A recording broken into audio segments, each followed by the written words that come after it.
মা মারা গেছেন তাও তো 36 বছর হলো, সেই ঘরেই একা দাঁড়িয়ে আছে প্রায় 30 বছর বাদে। আলমারিটা খুলে যদিও ভেতরে কোনো হারশোলা পাইনি, পেলাম বান্ডিল করে রাখা মিলনদার চিঠিগুলো।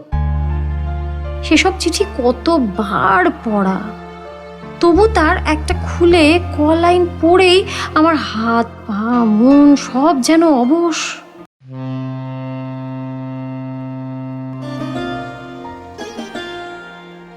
মনের বন্দরে দাঁড়িয়ে নোয়ার গল্প জাহাজ এখন শুধু গল্পের সাগরে পাড়ি দেওয়ার অপেক্ষা।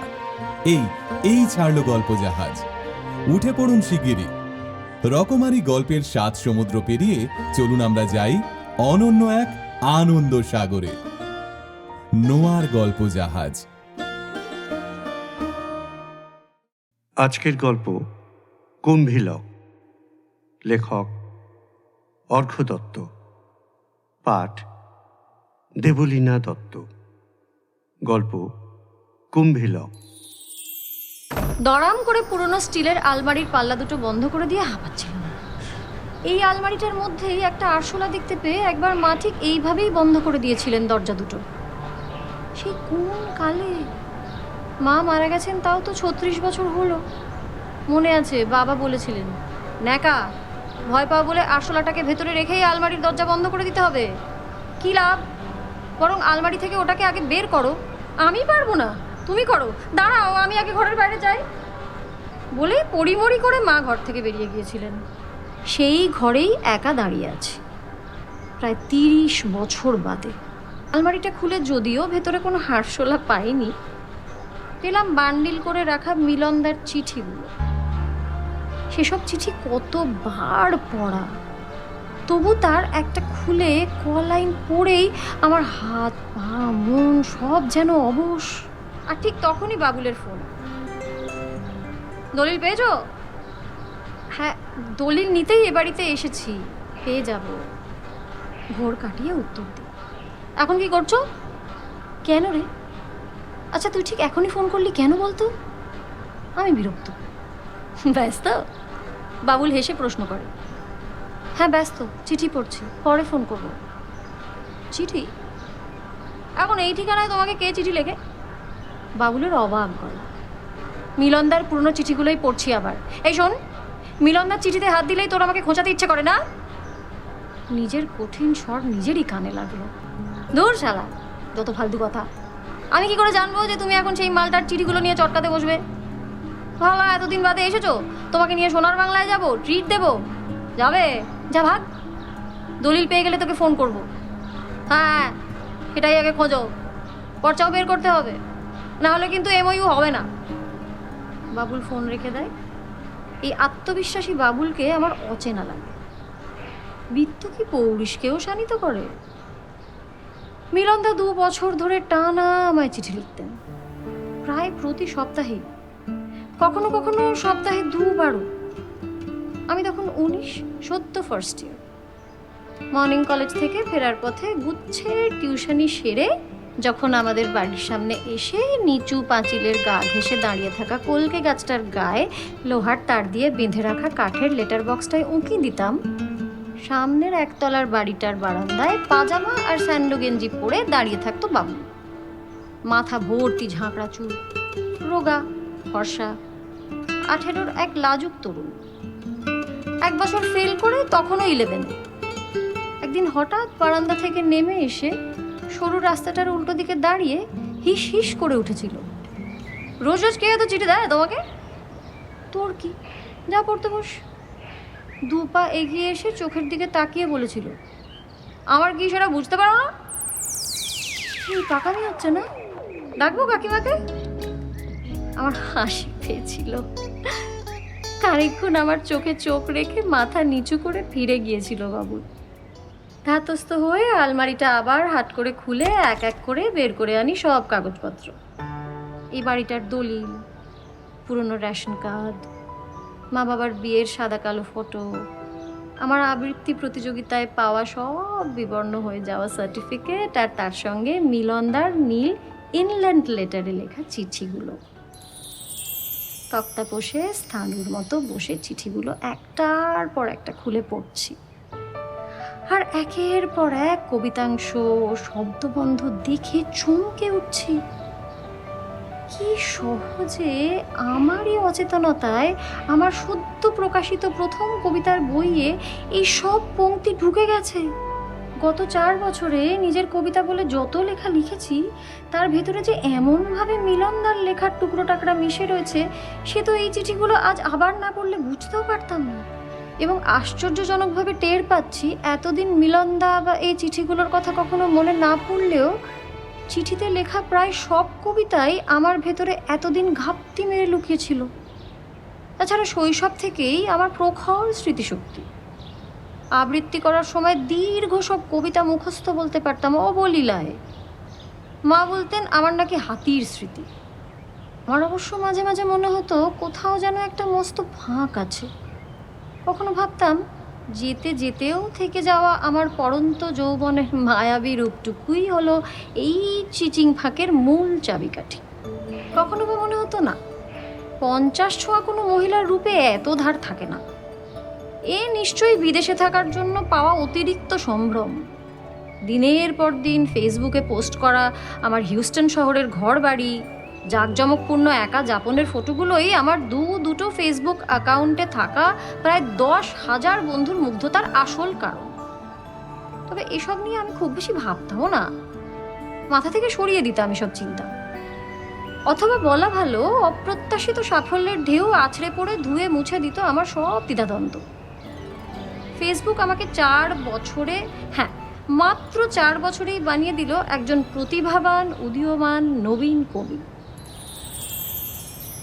কর্কশ্বরে মেসেঞ্জার বেজে ওঠে। ফেসবুক বন্ধু অশোকের ফোন। বন্ধু না বলে ভক্ত বলাই ভালো। হ্যালো বলতেই অশোক হড়বড় করে বলে উঠল, দিদিয়া আমি আর সুধা তোমার হোটেলে এসেছি। মানে তুমি যে হোটেলে আছো বলে ছবি পোস্ট করেছিলে সেখানে। কিন্তু এরা বলছে তুমি নাকি দুপুরেই চেক আউট করেছো। তুমি এখন কোথায়? আমরা কত দূর থেকে তোমার সঙ্গে দেখা করতে এসেছি। হ্যাঁ আমি তো আজ হোটেল ছেড়ে দিয়ে বরানগরে আমার পৈতৃক বাড়িতে এসেছি ভাই। তোমরা বইমেলায় দেখা করতে পারতে। আমাদের তো অফিস ছিল দিদিয়া, ভাবলাম। অশোক আদুরে গলায় বলে, রবিবার বইমেলায় এসো, দেখা হবে। লাইন কেটে দিই। কথা বলতে ইচ্ছে করে না। এত মানুষের এই অবুঝ আকর্ষণ, ভালো লাগা, এসব কিসের জন্য? এই মুহূর্তে সব অর্থহীন বলে মনে হচ্ছে। বিয়ে করে বিদেশে যাওয়ার পরে আমার জীবন থেকে মুছে গিয়েছিল, ছিন্ন হয়ে গিয়েছিল কবিতার সঙ্গে সমস্ত সম্পর্ক। তারপর তো বিবাহ নামক সম্পর্কটাও ছিন্ন হয়ে গিয়েছিল বিয়ের ঠিক 13 বছরের মাথায়। অক্লান্ত পরিশ্রমে নিজেকে প্রতিষ্ঠিত করতে হয়েছে সেই বিদেশি শহরে। এই বছর 5 আগে ফেসবুকে অ্যাকাউন্ট খোলার পর আবৃত্তি নয়, কবিতা লেখার নেশা ধরে। কবি শব্দটার উপর আকর্ষণ তৈরি হয়। কবিতা লেখা শুরু করি এবং লিখেই সেসব পোস্ট করতাম ফেসবুকে। কখনো কখনো নিজের কবিতা পাঠ করে তার ভিডিও দিয়ে রিলও বানাতাম। সেখানে প্রশংসার বাণ ডাকত। ফেসবুকেই কবিতার রঙিন আঙিনায় গ্রুপে আমার অসংখ্য ফ্যান। সেখানে পোস্ট করা আমার প্রতিটি কবিতায় অগুন্তি লাইক ও মন্তব্য দেখে অন্তত 3 জন প্রকাশক এবছর কলকাতা বইমেলায় আমার কবিতার বই প্রকাশ করার জন্য জোরাজুরি শুরু করে।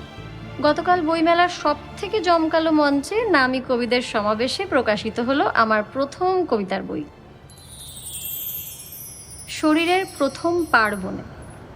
মেলায় একদিনে বিক্রি হওয়া আমার বইয়ের মোট সংখ্যা নাকি অনেক নামী কবিরও ঈর্ষা উদ্রেক করতে পারে। আর এই উপলক্ষেই দিন 10 জন্য একাই এসেছি হিউস্টন থেকে। প্রকাশকের আবদার তো ছিলই, তাছাড়াও ছিল পিউ এর উৎসাহ। কেন যাবি না? You must promote your creation. প্রকাশকের পাশে থাকা তোর দায়িত্ব, পিউ বলেছিল। আমি নিজে না গেলেও বিক্রি হবে, হেসে বলেছিলাম। ফেসবুকে আমার কত ফ্যান ফলোয়িং জানিস? সেই জন্যই তো বলছি, you must go. They will be লংিং to meet you, to get your autograph. এক চোখ ছোট করে ফিচেল হেসেছিল পিউ। তারপর চিন্তিত মুখে বলেছিল, তাছাড়া তোর মামাও চলে গেলেন, তোদের বাড়িটাও ভাবে ফেলে রাখা ঠিক নয়। বাবুল বলে যে প্রমোটার ছেলেটা তোকে ফোন করে বারবার, এবার তার সঙ্গে দেখা করে ওটারও একটা বিহিত করে আয়। পিউ চিন্তিত মুখে বলেছিল। পিউ আমার সহকর্মী, আবার শ্যামল মানে আমার প্রাক্তন স্বামীর মামাতো বোনও বটে। হ্যাঁ, প্রথম কবিতার বই প্রকাশ ছাড়াও ওই 2.25 কাঠা জমির ওপর 1.5খানা ঘরের পৈতৃক বাসস্থানটুকুও বাবুলের হাতে তুলে দিয়ে প্রয়োজনীয় কাগজপত্রে সই করে যাব। সে অবশ্য এখন আর সামনের বাড়িটায় থাকে না। শুনেছি গঙ্গার ধারে তার বিরাট বিলাসবহুল বাংলো। মামাতো ভাইয়ের থেকে নম্বর নিয়ে যোগাযোগ শুরু করেছে। আজ আর বইমেলায় যায়নি। সল্টলেকের যে হোটেলে উঠেছি সেখান থেকে চেক আউট করে এসেছি বাড়িতে। গত প্রায় 30 বছরের অধিকাংশ সময়ে এই বাড়ি ছিল তালাবন্ধ। নেহাতি পাশের পাড়ায় মামার বাড়ি এবং মামাতো ভাইরা স্থানীয় ক্লাব ও রাজনীতিতে জড়িয়ে আছে বলে বাড়িটা বেদখল হয়নি। মামা যতটা মাকে ভালোবাসতেন, বাবাকে ততটাই ঘৃণা করতেন। আসলে মামার সুন্দরী গুণী বোনটি ভালোবেসে পাশের পাড়ার এক নিষ্কর্মাকে বিয়ে করাটা মামা সহ্য করতে পারেননি। তাছাড়াও বাবার ছিল সন্দেহবাতিক স্বভাব।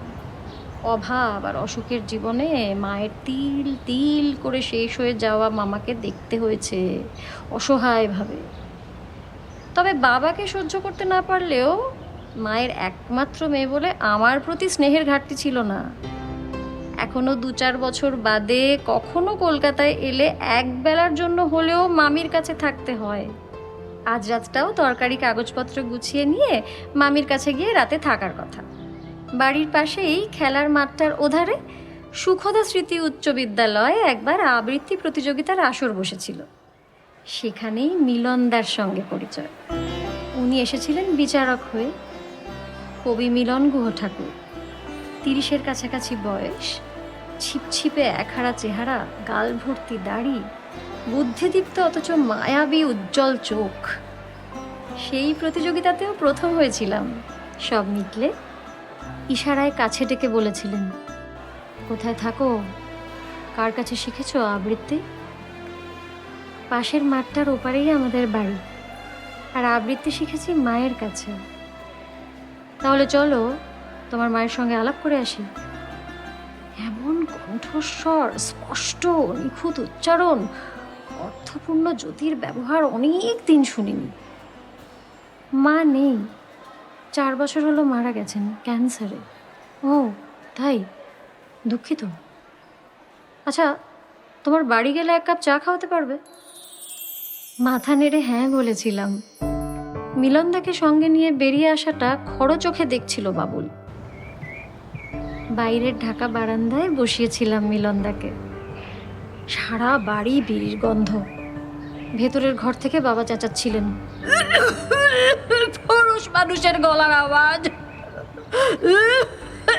কাকে বাড়িতে ঢুকিয়েছিস?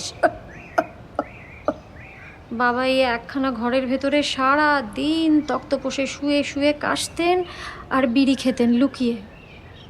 বউবাজারে গয়নার দোকানে কাজ করতেন। টিভি ধরা পড়ার পর সেই চাকরিও একদিন চলে যায়। আমার টিউশনি, ব্যাংকের সামান্য সুদ আর মামার গোপন সাহায্যে আমাদের দুবেলা অন্ন জোটে। এই বারান্দায় বসেই মিলনদার নিজের কবিতা শুনিয়েছিলেন। মিলনদার চেহারা, পোশাক আশাকে ধারালো, আভিজাত্য। প্রেসিডেন্সি থেকে বাংলায় MA করেছেন, কিন্তু চাকরি করবেন না বলেই করেন না। মধ্যম গ্রামে থাকেন, বাবা অবস্থাপন্ন, বিরাট বাড়ি ও পারিবারিক ব্যবসা। খুব সুন্দর কথা বলতেন মিলনদা, কথায় সম্মোহিত করে দিতে পারতেন। আমাকে যে চিঠি লিখতেন তাতে থাকতো নানান বিষয়, ওর ভাবনার কথা আর নিজের নতুন লেখা কবিতা। লিখতেন, এই ঘুরে ঘুরে টিউশনি করে বেড়ানো তোমাকে একদম মানায় না, বরং মন দিয়ে আবৃত্তিটা চর্চা করো, তোমাকে অনেক বড় শিল্পী হতে হবে তরু। লিখতেন, তোমাকে যদি শান্তিনিকেতনের কবি সম্মেলনে নিয়ে যেতে পারতাম, সবাইকে তোমার আবৃত্তি শোনাতে পারতাম, যাবে একবার আমার সঙ্গে? মিলনদার চিঠিতে ওর কবি হিসেবে প্রতিষ্ঠা পাওয়ার তীব্র আকাঙ্ক্ষা টের পেতাম। চিঠি লিখতেন কখনো উত্তরবঙ্গ বা ত্রিপুরা, হলদিয়া বা বোলপুরের কবি সম্মেলনে গিয়ে সেখান থেকে বাংলা কবিতা লিখে একদিন বিদেশ যাওয়ার স্বপ্নও দেখতেন। মিলনদা কিন্তু আমাদের ওই বাড়িতে কখনো আসতেন না। ঠিক 1 বছর বাদে আর একবারই এসেছিলেন বাবার মারা যাওয়ার খবর পেয়ে। মৃত্যুর দিন 5 পরে। মনে আছে আমি একটা মোড়ায় বসেছিলাম। ঘরে ঢুকে কাছে এসে দাঁড়িয়েছিলেন, মাথায় হাত রেখেছিলেন, তারপর ঝুঁকে সিঁথির ওপরে ঠোঁট ছুঁয়েছিলেন। আমি মিলনদার কোমরটা জড়িয়ে ধরে কেঁদে ফেলেছিলাম। উনি আমার পিঠে আলগোছে হাত রেখে দাঁড়িয়েছিলেন অনেকক্ষণ। চোখ মুছে মুখ তুলতেই বাবুলকে দরজার পাশ থেকে সরে যেতে দেখেছিলাম। মিলনদা কি আমাকে ভালোবাসতেন? মনে হয় না। মিলনদার তখন অনেক বান্ধবী। তারা কবিতা লেখে, পত্রিকা করে, মিলনদার সঙ্গে দল বেঁধে শান্তিনিকেতনে পৌষ মেলায় যায়। সেসব কথা মিলনদাই আমাকে চিঠিতে লিখতেন। বাবা মারা যাওয়ার পরেও মিলনদা নিয়মিত চিঠি লিখতেন। মাঝে মাঝে 1 টাকা খরচ করে ফোন করতাম। মিলনদার বাড়িতে ফোন ছিল। ফোনে কম্বু কণ্ঠে নিজের নতুন কবিতা পড়ে শোনাতেন। খোঁজ নিতেন আমার আবৃত্তি চর্চা সম্বন্ধে। আমি বলতাম আমি গ্র্যাজুয়েশন করে বিএড করব, কোনো স্কুলে পড়ানোর কাজ নেব, পড়াতেই আমার বেশি ভালো লাগে। শিল্পী হিসেবে যশ অর্জনের কোনো ইচ্ছে আমার নেই। কিন্তু গ্র্যাজুয়েশন কমপ্লিট করার আগেই বাবা মারা যাওয়ার ঠিক 1 বছরের মাথায় মামা বিয়ের সম্বন্ধ ঠিক করে ফেলেন। পাত্র বিদেশে থাকে, ইঞ্জিনিয়ার, ঝাড়া হাত পা, নাম শ্যামল বসু। আপত্তি করার কোনো কারণ ছিল না। পড়াশোনা অসম্পূর্ণ থেকে গেল, সেটুকুই আফসোস। পাবলিক বুথ থেকে ফোন করেছিলাম মিলনদাকে বিয়ের খবর দিতে। বলেছিলেন, বাহ, এ তো আনন্দের খবর। তবে আমি তো সেদিন প্রণতির সঙ্গে ঠাকুর পুকুরে যাব, কবি বিনয় মজুমদারের বাড়ি। প্রণতিও নতুন কবি, ভালো লিখছে, মিলনদাই বলেছিলেন। ওর সঙ্গে সেই শেষ কথা। বাড়ির দলিল, মা বাবার বিয়ের ছবি আর মিলনদার চিঠিগুলো ব্যাগে ঢুকিয়ে তালা লাগিয়ে রাতেই চলে গিয়েছিলাম মামার বাড়ি। মামাতো ভাইয়ের ছেলেটাকে বললাম পরের দিনের জন্য একটা গাড়ি ভাড়া করে দিতে। মিলনদার চিঠিতে প্রেরকের ঠিকানায় নামের পাশে লেখা থাকতো জাগরণ ক্লাবের নিকটে, মধ্যমগ্রাম। পরের দিন ভাড়া গাড়ি নিয়ে রওনা দিই মধ্যমগ্রামের উদ্দেশ্যে। মাঝপথে হোয়াটসঅ্যাপে মেসেজ করে বাবুল, কোথায়?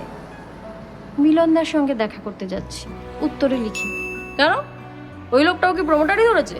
তোমার পুরনো বাড়িতে নতুন অট্টালিকা তুলবে? একটা অট্টহাসির ইমোজি সহ প্রত্যুত্তর আসে। অবাক হই, বুঝতে পারি প্রমোটারি করলেও বাবুলের সেন্স অফ হিউমার এখনো অক্ষুণ্ণ আছে। না, মিলনদার প্রতি একটা অন্যায় করেছি, দেখা করে ক্ষমা চাইতে যাচ্ছি। উত্তরে লিখি, নাই অন্যায় জানি নে, শুধু তোমারে জানিও গো সুন্দরী, আজ সন্ধ্যা দেখা করতে চাই, কখন কোথায় জানিও, বাই। মেসেজটা পড়ে আরেকবার অবাক হই। বাবুলের ব্যক্তিত্বে এই জোরের দিকটা হঠাৎ আকর্ষণীয় লাগে। ততক্ষণে গাড়ি যশোর রোড থেকে বাঁ দিকের সরু গলিতে ঢুকে পড়েছে। অনেক খুঁজে প্রায় বেলা 12টা নাগাদ মধ্যমগ্রামে জাগরণ ক্লাবের পাশে একটা গলির মধ্যে গুহ ঠাকুর বাড়ির সামনে পৌঁছলাম। বেশ বড় পাঁচিল ঘেরা বাড়ি। এক যুবক বেরিয়ে এলেন। তার থেকে জানা গেল মিলনদা ওর কাকা। এই বাড়িতে থাকেন না অনেক কাল। এখান থেকে কিছু দূরে নিজে বাড়ি করে সেখানে থাকেন। ঠিকানা নিয়ে রওনা দিলাম সেই বাড়ির উদ্দেশ্যে। বুকের মধ্যে পাহাড় প্রমাণ উত্তেজনা। প্রায় 30 বছর বাদে মিলনদার মুখোমুখি হব। সামনে এক ফালি বারান্দা সহ সাধারণ প্লাস্টার করা একটা পাকা ঘর। পিছন দিকের উঠোনে টালির চালের ঘরও বোধহয় আছে একখানা। কলিং বেল টিপতেই একটি 16-17 সুশ্রী মেয়ে গ্রিল ঘেরা বারান্দায় এসে জিজ্ঞেস করলো, কে, কাকে চাই? এখানে কবি মিলন গুহ ঠাকুর থাকেন? হ্যাঁ, আমার বাবা। আপনি? আমি আমেরিকায় থাকি, কদিনের জন্য কলকাতায় এসেছি। প্রায় 30 বছর আগে ওর সঙ্গে শেষ কথা হয়েছিল, তারপরে আর যোগাযোগ হয়নি। অনেক খুঁজে এখানে এসেছি। বাবা বাড়িতে আছেন? একটু ডেকে দেবে? আপনি ভেতরে এসে বসুন, বাবা একটা কাজে বেরিয়েছেন, চলে আসবেন। গ্রিলের দরজা খুলতে খুলতে বলল, আমার মিলনদার মেয়ে, ভারী মিষ্টি। আমাকে সেই ঘরের ছোট তক্তপোষের ওপর বসতে বলল। খুব সাধারণ গেরস্থালি। চোখ ঘুরিয়ে খুঁজলাম, কোথাও মিলনদার লেখার টেবিল বা বইপত্র চোখে পড়ল না। কে এসেছে রে এই অবেলায়? মেয়ে ছেলের গলা পাচ্ছি। ভেতর দিকের টালি ছাওয়ার ঘর থেকে কোনো এক মহিলার তীক্ষ্ণ কণ্ঠস্বর ভেসে এলো। মেয়েটি বিব্রত হয়ে বলল, আমার মা প্যারালাইজড, সারাদিন শুয়ে থাকেন ওই ঘরে। তারপর এক মুখ হেসে বলল, আমার কি যে ভালো লাগছে, গর্ব হচ্ছে যে আমার বাবার সঙ্গে দেখা করার জন্য কেউ এত দূর থেকে এসেছেন। আমি বললাম, এককালে উনি আমাকে নিজের লেখা সব কবিতা পড়াতেন, আমাকে খুব স্নেহ করতেন। কতদিন পরে বাবাকে কেউ কবি বলল, এখন তো সবাই মাস্টার মশাই বলে। আমি বললাম, স্কুলে পড়ান বুঝি? না, প্রাইভেট টিউশনি। চমকে উঠে বলে ফেললাম, প্রাইভেট টিউশনি? মনে পড়ে মিলনদা প্যারিস যাওয়ার স্বপ্ন দেখতেন। তারপর মেয়েটির ম্লান মুখের দিকে তাকিয়ে প্রশ্ন করলাম, উনি কবিতা লেখেন না? না, আমি শুনেছি একসময় বাবা লিখতেন, মাও লিখতেন, কিন্তু বাবা বলেন বাংলা কবিতার বাজারে খুব রাজনীতি, শুধু ভালো কবিতা লিখে কিছু করা যায় না। তাছাড়া দাদুর ব্যবসাও পড়ে গেল। বেশি বয়সে মাকে বিয়ে করে দাদুর বাড়ি থেকে বেরিয়ে আসার পরে এই টিউশনিটাই পেশা হিসেবে বেছে নিতে হয়েছিল। তার উপর আবার মায়ের অসুস্থতা। আমি চাপা স্বরে প্রশ্ন করলাম, তোমার মায়ের নাম কি প্রণতি? না তো, মেয়েটি বলে, রমা। শুনেছেন আমার মায়ের নাম? মায়ের লেখা পড়েছেন কখনো? আমি ঘরের একটাই ছোট্ট জানলা দিয়ে বাইরের সুপুরি গাছটার দিকে তাকিয়ে দুই দিকে মাথা নাড়লাম। বসে আছি, 2:30 বেজে গেল। মেয়েটি মধ্যে দুবার ফোন করে বারান্দায় গিয়ে বাবার সঙ্গে কথা বলে এসে জানালো, মিলনদা বলেছেন আমি যেন একটু অপেক্ষা করি, উনি আসছেন। খিদেও পেয়েছে, ঘড়ি দেখছি ঘন ঘন। প্রায় 3টে নাগাদ গ্রিলের দরজা খোলার আওয়াজ হলো। ঘরের বাইরে কারো চটি ছাড়ার আওয়াজ। ভাবছি, কই তরু কোথায় বলে দুহাত বাড়িয়ে মিলনদা ঘরে ঢুকবেন। রবীন্দ্রনাথের মতো দেখতে আমার মিলনদা, কিন্তু সামনে এসে দাঁড়ালেন যে রোদে পোড়া তামাটে বিরল কেশ, ক্লান্ত প্রৌঢ়। তাকে কিছুতেই আমার চেনা মিলনদার সঙ্গে মেলাতে পারছিলাম না। মেয়েটি একগাল হেসে বলল, বাবা তুমি বসো বলে খাট থেকে নেমে দাঁড়ালো। আপনি কে ভাই? কি একটা নাম যেন ফোনে বলছিল। তরু। মিলনদা, আমি তরু, মরানগরে থাকতাম। আপনি খুব স্নেহ করতেন আমাকে, ফোনে কবিতা শোনাতেন, চিঠি লিখতেন। আমি এক নিঃশ্বাসে বললাম, তাই কোন সালের ঘটনা বলুন তো? আমার তো তেমন কিছু মনে পড়ছে না। মিলনদা, মিলনদা, মিলনদা, কিচ্ছু মনে পড়ছে না? আপনি আমাকে ভুলেই গেলেন, আমাকে পুরো হারিয়ে ফেললেন। আপনি আর কবিতা লেখেন না মিলনদা? আপনি তো কবি হতে চেয়েছিলেন। আমি ওর সামনে বসে স্মৃতি হাতড়িয়ে বিড়বিড় করি, প্রেম ফুটেছে সজিনা ফুল যেন, বাইরে সাদা ভেতরে মৃদু ছিট। ঝরিয়ে বলো সত্যি আছো ভালো?